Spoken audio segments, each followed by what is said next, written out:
Hi, it's Jeff. And Denise from Mousesteps.com. And this is episode number 336. 336. Of Mousesteps Weekly. Sponsored by MEI Travel and Mouse Fan Travel.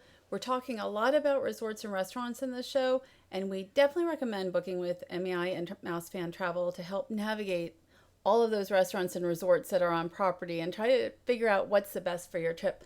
I used to do that years ago as a travel agent. There is so much more to know now. I don't know if I could do it as good as they do now. And it's almost time for the Epcot International Flower and Garden Festival. Just over a month away. It's hard to believe.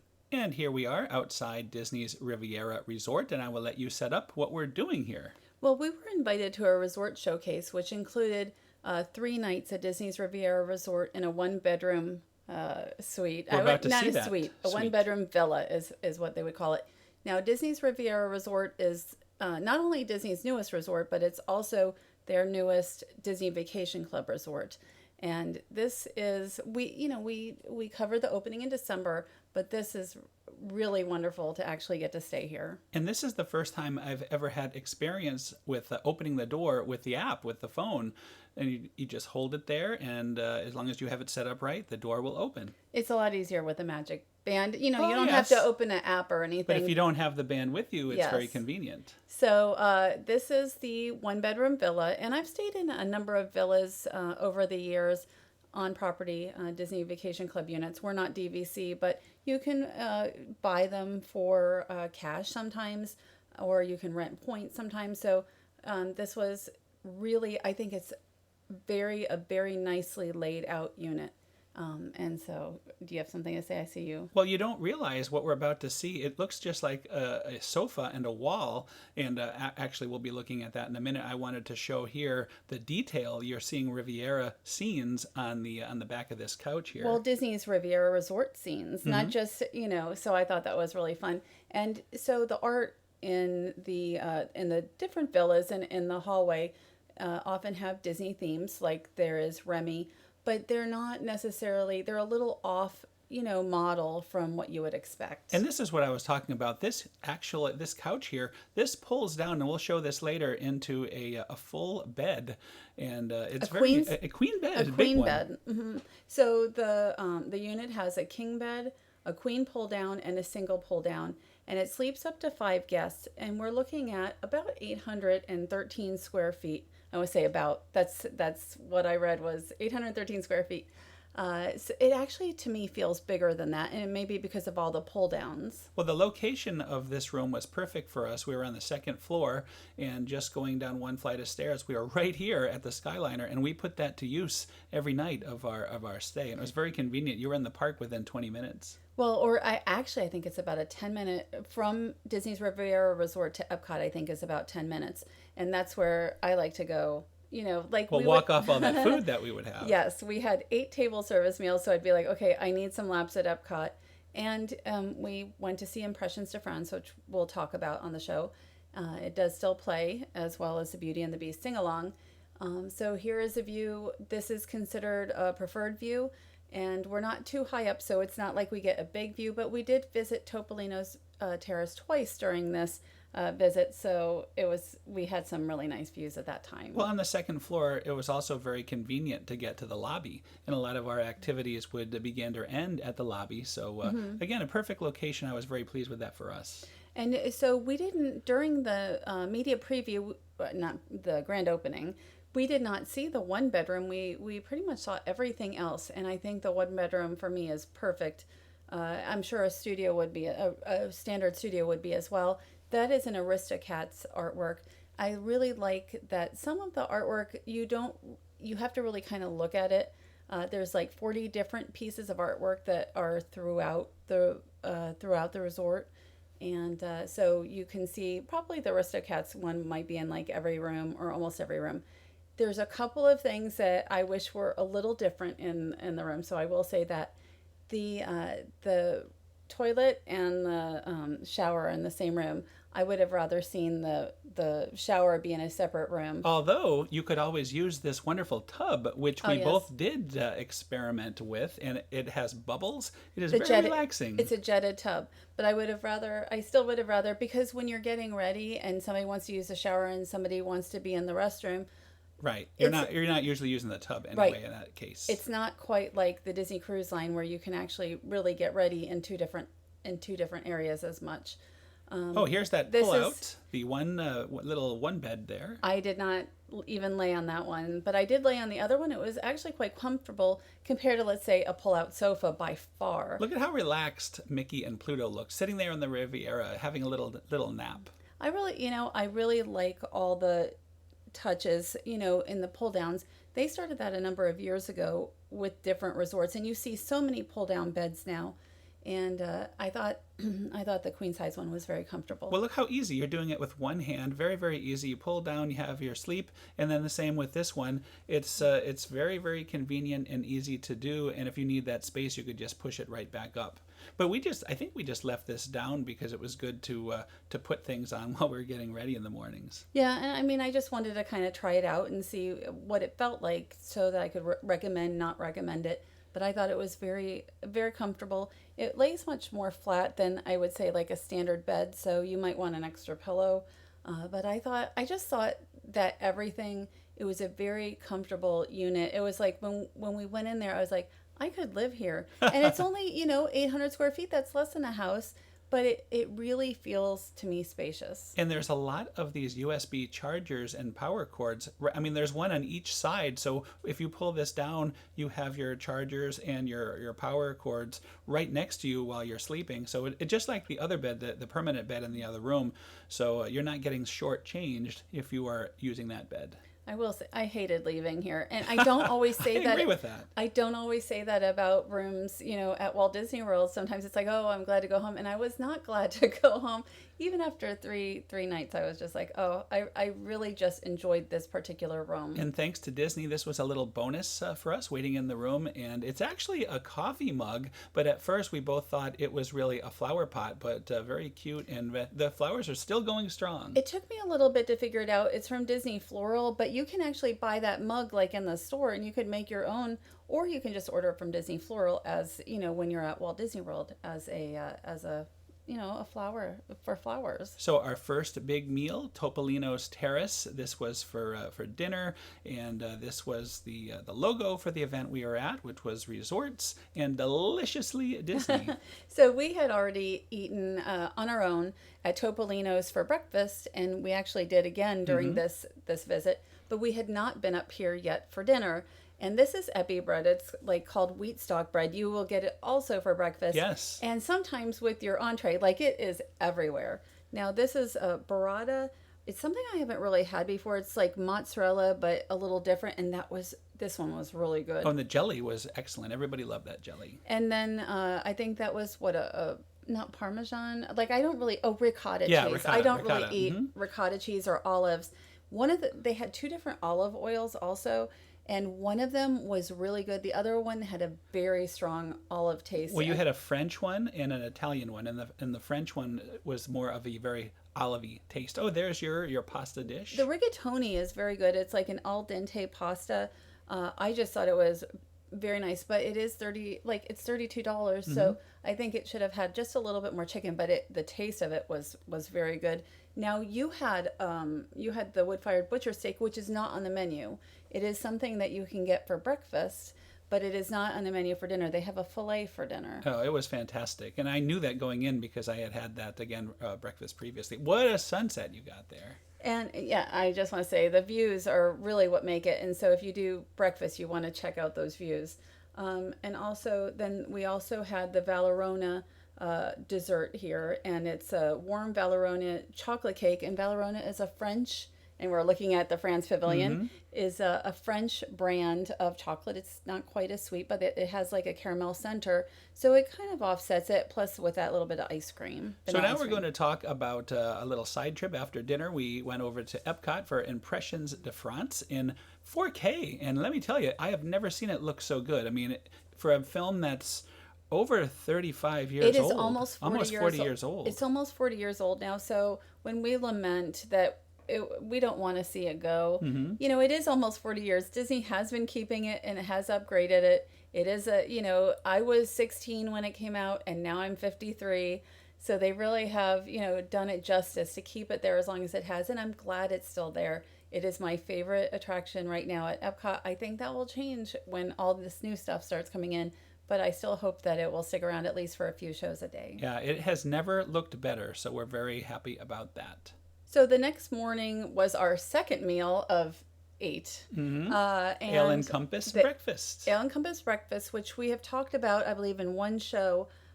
We took ourselves maybe a year ago or so. I should mention this is at Disney's Yacht Club Resort. Yes. And the menu has changed actually since our original visit. Now on the menu is $23 if you buy the buffet. You can get the entree separately, but in some cases it will make not that much difference in price, and you get a drink. I don't know if the soft drinks and such, if it says soft drinks, but I don't know if you get one like we did last time or if you can choose a couple different ones. I have no idea. That's something that we'll have to go back and try for ourselves. And they did give us an agua fresca libation, which is an additional charge. It's an alcohol drink with cava and agua fresca strawberry. Very refreshing. Yes. And so here is, it's a smaller buffet. The difference between like an Ale and Compass and the Wave versus a Boma is always a buffet restaurant. So it's really set up for that, where this is a smaller area, but I really enjoy this small buffet. Well, it reminds me of the buffets we would have when we would stay in France, where you'd have your meats, your rolls, your croissants there, cheeses, a variety of cheeses. So for me, it worked really well. And of course, I always loved the smoked salmon. Yes, and they did not have that at Boma last time. So, and I had a little oatmeal. We were eating a lot, so I went a little bit later on here. And look at how light I did. Steak and eggs. Yes, your open-faced skirt steak. It was really I did. good. I tried that, and that was a very nice item. I will have that again. Absolutely. I mean, it's almost like having a little dinner. And my dark chocolate waffles were excellent, as well as was the bacon. But again, I was trying to be a little bit careful. I didn't go all the way healthy, but I only ate 2. I enjoyed this experience even more than the first time we did it. Absolutely. I did enjoy it much more. So definitely I would like to go back again soon on our own and maybe try something else. So now we are in a room. I will let you set that up. So we're in the Terrace suite of one. I don't know if there's more than one Terrace suite. There is. There's one on each floor, so I think there's only 4 or 5 of them. I thought they said 4, and then I looked online. I saw only 1, so we'll say maybe there's 4. But anyway, the Terrace suite, it has this room that's like a solarium, and I would totally live in this one room. It's sort of like going to the Beach Club Villas area where they have a solarium, but you don't have to share it with anybody else. And you'll notice there are still rugs in this style of room. You will not see that much as we do this tour of all the resorts. They're getting away from having rugs. And I kind of prefer that. I'm not really a big... I used to love rugs, and then, they get dirty, and, you're walking on them. And rugs are great if they're sometimes. New. Yes. And so anyway, there's a lot to like, I think, in the way they're redoing rooms. I'm not sure if they're going to keep rugs here. Like when we did the pirate room over at Disney's Caribbean Beach Resort, that also has a rug. And you'll see the H2O old school still with the individual containers of H2O in this type of room. And they're getting away from that. And so 1,100 square feet is approximate what this is. It's a 2-bedroom. And I just think it's one of my favorite suites that I've ever walked through or been in. And we had a little tour of Stormalong Bay, and I was able to ask our guide about how they used to have little fish. It used to be salt water, at least a portion of it when it first opened. And I remember the little tiny fish would kind of nip at your feet. And that was very short-lived. It only lasted about 6 months. But I'm glad I got to do it right at the beginning because it was very unique to see the fish swimming around. And I never did that. Like, I've been in the pool, but not when there were little fish in it. But that is, Stormalong Bay is considered one of maybe the best pool owned by Walt Disney World, because the Four Seasons, I think, is a fantastic pool area. It's my favorite, absolutely 100% for a Disney resort pool. 230-foot water slide and all that, just incredible. So, but we're inside Beaches and Cream, and we already did a review on this, but they do have a little more new artwork since our last visit. I do like this refurbishment. When I look back at pictures of the old Beaches and Cream, it was really, really cramped, and, only 40 guests could go in at any one time. And when you were at the table, it was hard to get all your Well, meal on the these table. tables are more comfortable. Although, I mean, I know it's really nice to have the ice cream cone table. You could never get your legs in there because the cone would come out into your legs. So, physically, this is more comfortable, the tables now, for me. I like it. I feel like I can spend more time there and all, so I really enjoyed it. Now we're looking at Captain Hook's Pirate Crew. We took a tour of this. I did not realize that pretty much most of the other, like Lilo... Daycare areas. Yes, all of... Night care. Child care. The child activity centers at Walt Disney World have we keep talking, we'll get the right name. Have pretty much all closed, like Simba's Clubhouse, and I was actually surprised at that. I did not realize it. So this is something that replaces a sandcastle club that used to be here, and it's very, it's really nice. They also have like a boat cruise as part of this. It's $55 per child. It's ages 4 to 12. It's more of an experience. It's not just having them sit around and play video games. They're actually being part of a story. Well, a friend said it's like an escape room for kids. And so I thought that seemed true. But I would love to see, kind of like an Oceaneer Club or something like at Disney Cruise Line. I would love to see them do more of that across property. So now, as you can see, we're over at Disney's Fort Wilderness campground. We're very familiar with Fort Wilderness. We're on golf carts. Everybody got to tour on our own golf cart. And here we are inside one of the cabins. And obviously, we've been in these cabins before. We have had a good friend of ours have parties every so often here. And it's just a great place. Well, Gabe, Victoria, and John invited us this year for July 4th. It was like a week after my surgery, so I was very slow going. But we had, they were so nice to invite us for a 4th of July meal here. And it was really a lot of fun. And it is a comfortable space. And there is the Fort Wilderness Railroad, which I am lucky enough to have ridden on back in the old days. And I remember it very well. I really love the cabins. I did not like the old RVs that they used to have. But when these cabins came in, I fell in love with these. They're about 500 square feet. It's not huge. But it is well laid out, and I think, comfortable for any time that we've been over there. They do have those H2O products, and what I love about all of the resorts now have the same H2O products going into the bathroom, and I just like that, that and Joffrey's coffee, and Twining's tea, items like that are in value resorts, they're in deluxe resorts.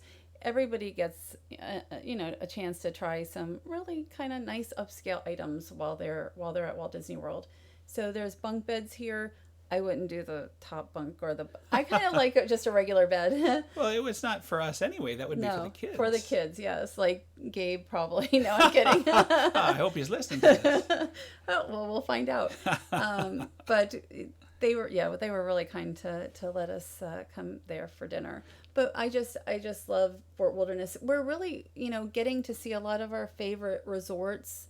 This tour allowed us to tour more inside than we have in quite some time. And we're not often able to show the pools because the pools are usually packed with people, but it was freezing cold out here today. It was today. This day. The day we're looking at here, and you could tell by all the lifeguards have full jackets and hoods and everything else, but there was one poor lifeguard who had to test the pool. They were actually opening it up for the day, and she looked very cold testing it out, the slide, I mean. Well, you'll see that in a moment. They were opening around noon because it was a chilly day, and as much as I don't like the cold, I was very happy to be able to get photos and video. with a big hat on, so that's a trooper right there. I was glad to be able to take photos without guessing them. This is the Meadows pool area. It is, the predominant pool here. And about 10 years ago, and we were here to, document it, they upgraded the pool area, and this was the first child's water play area, and we were able to go in this time, which we never can. We never can do it because there's always there's kids and guests running all around. And such, we don't like to show that necessarily. So, no, we never. I don't like to show people in pools. We love the cold. Bring on the cold. And also that was the River Country. River Country water tower. Exactly. So they have this craft which is fantastic. It's called Craft Corner, although I've seen it called something else also, and it costs $75 plus tax. And that is actually a very heavy duty sign. It does not look like it, but you get to do the art on it. Thick, solid wood. You can put your name up there, customize it, whatever you want. Very nice. And it includes one beer or wine, and there's snacks. I think there were little cheeses. We didn't do it, but it looks like it would be something I would want to do. And we are on our way to Disney's Wilderness Lodge. You can see the construction for the new Reflections Resort that's going up. And this was a open boat, so it was just a little bit chilly for us on this little boat ride. It was really cold. Reflections, a Disney Lakeside Lodge, and we were on a Discovery Riverboat that used to be at Disney's Animal Kingdom years ago. I remember those well, and here we are. It is Disney's Wilderness Lodge, a beautiful lobby here, and we're going to see the iconic totem. I know. I love this totem. Disney's Wilderness Lodge is one of my favorite resorts. I used to get these log home magazines, and once the lodge opened, I didn't really need to do that anymore. We're taking a look just at a deluxe studio. We had opportunity also with a 2-bedroom and a cabin. We've covered those fully recently, though. Yes, so we've been in those in the last year. This has both a queen-size bed and a double sleeper sofa. So it's really nicely laid out. I'm a fan of Disney's Wilderness Lodge. I even have been on the roof. They used to do these tours to the roof. Does anybody remember Ranger Stan? Because he was sort of like the Richard of Disney's Grand Floridian Resort, or Art, who used to be at Disney's Yacht Club. And you'll notice, I think I'm going to pan down, it's hardwood floors in this again, although there is an area bed by the pull-out. But a very nice room. And I remember one time we stayed up at the top at club level, which was also very nice. I enjoyed the club level as well. That was something that was added later on. It wasn't something that started with the resort, but was added later. This is 356 square feet. You can see a little, they have the little refrigerator, right, and a coffee maker, and just really kind of, everything you'd need unless you're looking to cook a big Thanksgiving dinner. Well, as you mentioned, you still have the H2O, various soaps and shampoos, and you have the Joffrey's coffee, which is fantastic. I did that every morning in our resorts. I know. So the Joffrey's was really a nice addition, and I think that came in a couple of years ago now. Oh, and you saw old school too. In this particular resort, you don't have the pump version. You have the actual standalone soaps. Yes, and the standalone soaps, I think, from what I understand, and it might be a government thing where they have to get rid of them. I don't want to say get rid of them. I think there's a time limit when they have to all be switched over. I think that's the case. So anyway, that was a look at the deluxe studio, and now we're looking at Whispering Canyon Cafe. We were here. I've been coming here for years and years. Has taken us there very recently. That was really nice of them. We came here for dinner. I didn't really realize there was a lunch skillet, and I think I did hear like it started last year, but more vague because there's so many restaurants and such. That is a really good deal for all that you're getting there. I thought this was the surprise of the entire visit for me. You know what? For me too, because for that same price, you can get breakfast, or you can come here, and it doesn't include a drink, but the cornbread and all the items. I actually preferred this to dinner, and those carrots for me. Charred carrots were incredible, and the chicken and the mashed potatoes and the corn. Barbecue ribs, I know you're not a fan. I love their barbecue sauce there, and there's some vegetables. Everything was really good. I loved it. It doesn't include dessert, and it doesn't include drinks, but I think for $24, this is an all-you-care-to-eat meal that if you're at the Magic Kingdom, let's say, you can't get into a restaurant, this is a fantastic alternative. Just jump on a boat. You can get right over there. Right. And also there's a plant-based option as well. We didn't have that, but that was a big surprise and a really fantastic meal. Speaking of big surprise, look at this 6-layer cake with a macaron on the top. Right. This is called a Whispering Canyon Pioneer Chocolate Cake, and online it says it's $8, which is hard to believe because it's so big, and it's something you might want to split with a lot of other guests, especially after a big meal like this, if you decide to get it. And tell us about this next dessert here. This is a Whispering Canyon Cowboy Sundae, and I did not even try that. I was so full. I loved it. It was really good. It had chocolate, ice cream, berries on the bottom, and of course, a wonderful waffle. Can't go wrong with a waffle. Waffle ice cream. I wish I had tried it, but I couldn't. So this is the restroom fast pass that they gave us, and you got a lot of them for some reason. To hand out. People thought they were all for me. So it's sort of like, a little fast pass at the restroom. So we are going to end the tour for this week's show because we have so much. It's probably going to spread out into at least two, maybe even three shows. Maybe three, because so we can talk about other things more as well. And too. I want to talk about it fully. I don't want to skimp on any of the activities. So we will continue our tour next week, but now we are at Epcot, and we're going to take a look at the new transformation update. Every day that we go into Epcot is like totally different than the last day. And there were walls. Now, the walls now range from Interventions East to Interventions West. What's left of Interventions Or the West. communicores for those old-timers. Or the communicores. So right now you have to go around the buildings. Like, you can't go through this area where the fountain and all that used to be at all now. And so, which is fine. Like, you could... there's nowhere to go, so you just kind of go around, right? Well, it's different. You're able to see they have different paths open. There's going to be so many changes. I expect I wouldn't get used to anything at Epcot for a little while, at least in the Future World area there. But the nice thing is that with as much work as is being done right now, that means that it's going to be done quicker, which is something I really like. And you could see the paint by numbers area. I see Figment coming into play, by the way, is in an area where you have Spaceship Earth in the background. Very nice view, and that's where the fountain used to be. But as you saw, completely closed. This new walkway, though, is completely open, and that is very nice because it's been walled off for some time now. Well, I just want to mention the Figment. That's part of Epcot Festival of the Arts for the next few weeks. That they're doing that. And also, this walkway, I think it's supposed to continue at some point. So there's still that rope there, but I think that might continue to the front of the park at some point. It looks like it. Yes, don't quote me on it. Yeah. But that's what I have read. And so there's all this artwork. It has been here on the walls, but we could only see it before from the monorail. And it's kind of fun to see, but there's not very many guests right now heading this way. It's outside one of the the temporary mouse gear doors. And I find this interesting. This area is where you used to exit from the universe of energy and also Ellen's Energy Adventure, those two doors. And I suspect that will not be the case. You never know. It's possible, but I think it'll be a completely different entrance and exit system. Probably, there's no way to know right now. Right. And so Guardians of the Galaxy Cosmic Rewind will be here. I'm looking forward to it. I love a roller coaster. I'm looking forward to it. I think there's going to be a lot of great things coming to Epcot. And there hasn't been as much to do, and there's going to be more and more of that, in the coming couple of years. And the Play Pavilion would be on the other side of this wall to the left, where the former Wonders of Life Pavilion used to be. Well, Wonders of Life hasn't really been much in a very long time, so it's been a festival center, yeah. That's right. About it. So I'm looking forward to that as well. And believe it or not, that is another show. That's another show. That Epcot segment went very quickly, but we're kind of doing it in spurts every week. Get to talk just a little bit about Epcot. There'll be plenty more transformation. I guarantee. Wow. It changes, it seems, almost every day, and you'll be going there tomorrow. I will be there tomorrow, and so thanks to our sponsor, MEI Travel and Mouse Fan Travel. Yes, and I just want to say, like I mentioned, I used to be a Disney authorized vacation planner.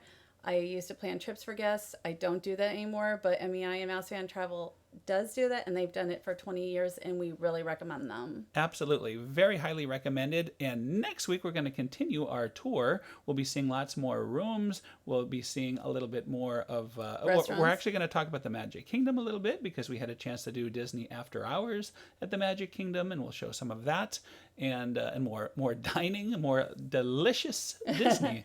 So, and whatever is new this week, we'll fit in the resorts and restaurants. It's okay if it goes another few weeks with a couple of each over the next few weeks. Yes, I don't want to shortchange any of it. It was very informative. And in a couple of weeks, they're going to be adding topiaries for the Epcot Flower and Garden Festival, and I can't wait for that. Even though Epcot's going through all these changes, World Showcase is very much similar to, there's not too much going on there. So that's where I think a lot of those topiaries are going to be based. And I can't wait to see them. It's exciting every year. They're going to have a Ratatouille garden with a Remy topiary. Oh, I can't wait. I can't wait for that. So, that'll be in a couple more weeks. We should start seeing that transformation of the Flower and Garden Festival. So anyway, thanks for listening. Have a great week, and we'll see you all next week. Have a great week.